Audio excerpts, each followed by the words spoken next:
I Man did down. the same thing yesterday. It's all right. All right. Okay, to my left is Kyle Dake, the four-time national champion. And Kyle, how does it feel to go where no one has gone before? Kind of at a loss for words.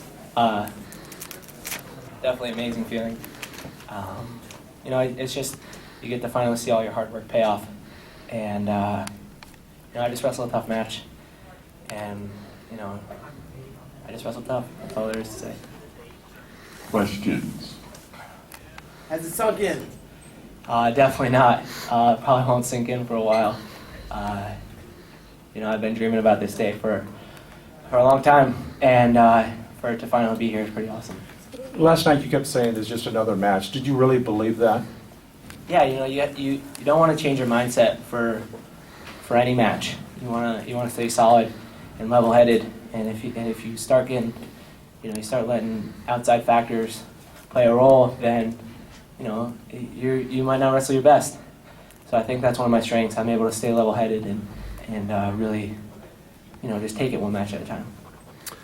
Kyle, you didn't start out with the lead, and you came back in that first period and turned things around. Talk a little bit about you know, how you got control of the match after being taken down to start it. You know, I knew I was going to be able to get a takedown.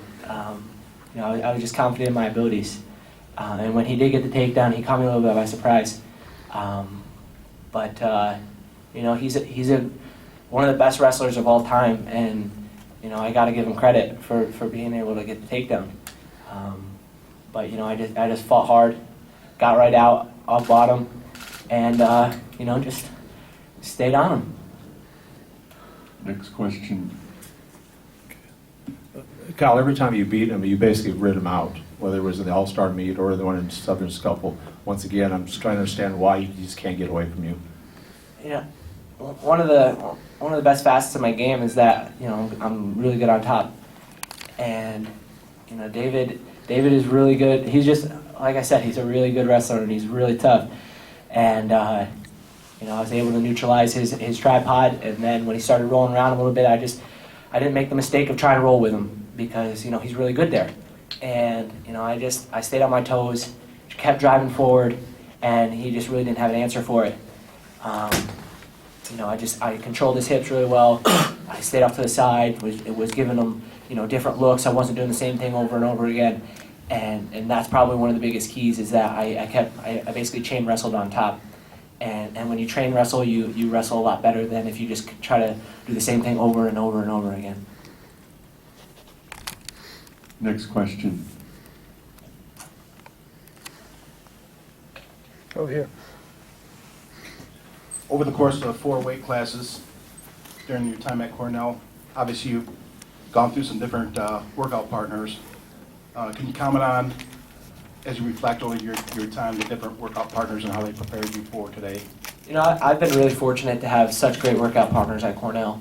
When I first got there, I had, you know, Coach Spates, Matt Azevedo, who's the head coach at Drexel now, Jordan Lee, Troy Nickerson, Mike Gray, Corey Manson, and then, you know, as the years progressed, I lost a few of them, but I gained some more great partners. You know, it's just, man, Spates has been there the whole time, and he's really been one of my anchors. And Coach Cole, you know, I've been working with him, you know, since I was, you know, a little kid, just with the club and working out with his son and stuff like that. So, you know, this year I've had great workout partners as well. You know, they've been young, and you know, they're green, but they'll go hard. They'll bang heads with you, and that's really what I needed. I needed someone who wasn't going to just, you know, roll over and die for me. I needed someone who was willing to stand in there and go punch for punch with me. And I was just really fortunate to have those guys this year. Just one more question. At some point in the future, you're going to be back here as an ambassador to escort one of these weight classes in the parade. You got any thought to what weight class you might want to represent? Could I walk out 4? That'd be kind of cool. No. Maybe like a new weight class. Yeah. You know, I haven't really given it a thought. You know, it hadn't really crossed my mind. I just, you know, I've been so focused on wrestling and winning this 4th national title. And now I have some time to think and breathe a little bit. Yeah, well, yeah. Kyle, in that time to break and think a little bit and all the rest, are you going to take a break from wrestling? I know there's a big tournament in Vegas in a few weeks, and I know you've told the crowd out there you would want to win the Olympics someday. Well, what's your goal? I mean, this obviously has been a long, tough season. You know, it has been a long season. It's been a grind. You know, but I can't really see myself staying off the mat for too long. I love being in the wrestling room and working out, and I think that's one of the biggest parts of my success is that I just love being in the gym, and I love rolling around on the mats, and I love lifting weights, and I love, you know, just the whole process. So I might take a little bit of time off. When I say a little bit, I really mean a little bit, like 3 days maybe, and then I'll be back on the mat, you know, working on my gut wrench, you know, getting my ribs ready. But for right now, I'm going to let it sink in and go celebrate with my family. Kyle, compared to, assuming you visualized this before, how does this feeling compare to what you thought it might be like? You know, it's not even close to what it's not even close. I was really happy, you know, every time I visualized myself winning, I was just, you know, I had a huge smile on my face, but, you know, I don't think I've smiled bigger ever in my life. You know, it's just been it's been an amazing experience. Kyle, you talked about the pressure not getting to you, just going out and performing. You know, that's easier said than done. Obviously, lots of guys and coaches try to coach that maturity in kids. Have you always been that way? Did Coach Cole help develop that maturity and mindset? Just talk about not you know, buckling under the pressure of going after your fourth title. Yeah, I mean, when I was younger, you know, my mom told me I could do anything. And I'm sure a ton of moms actually tell their kids that, but they probably tell them, you know, 10 times maybe. I think my mom probably told me like 4 times a day. And that really just sunk in. But, you know, it's really a process of how it's done. You're not going to develop it overnight because it's definitely, you know, you're going to have to work at it. And, you know, growing up, my mom, my dad, my high school coaches, Scott Green, you know, John Cotmill, they were huge in my success. And then when I got to college, I was decently prepared. And then Coach Cole and Coach Spates and Coach Hahn and Gray and Azevedo, they kind of put me over the edge. And they really believed in me. And when you have someone like with total confidence in you, it really makes you feel good and really, you know, it sets the tone. And it was just, I just kept saying to myself, national champ, national champ, national champ. And it was just like that every single day.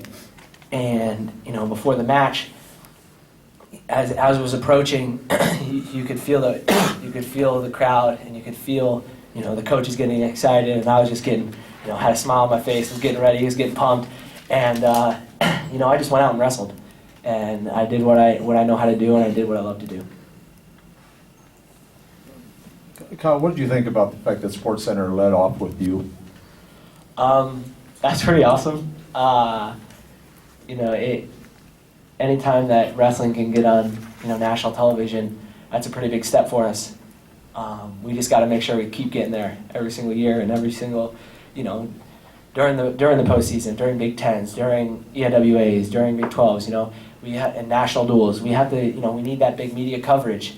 And it comes down to people willing to put in the work and get their voice heard. You know, make people listen, make people want to be a part of this sport, because it's a great sport to be a part of. You know, the national tournament is one of the, you know, best experiences that you could see. You know, talking with my parents, my friends, my coaches, past wrestlers, they say, you know, wrestling is amazing, but when you're there with a bunch of other fans, you're all rooting for your team. There's nothing better than it. But you know, it's pretty awesome that ESPN was able to, you know, capture that moment. Kyle, you write down your goals every day, and I know obviously now you move on to, I want to be an Olympic gold medalist, and after that you'll want to be a 2-time Olympic gold medalist. But for now, do you kind of feel like you've accomplished a major part of what you've been striving for all this time? Yeah, I definitely, you know, I finished the book, you know, the college wrestling book. I finished it, and I finished it with coming out on top. 20-0 at NCAA's. Only 2 other people have done that in Division I, and I'm just, really happy to be a part of that group. But I already have another book, and I'm going to put the one I have right now up on the shelf, and the new one's going to come down. Is it harder in 4 weight classes or easier? Each weight class was a different obstacle, different challenges, and I had to adapt, and my ability to adapt really helped me accomplish that and become a 4-time champion at 4 different weight classes. We can't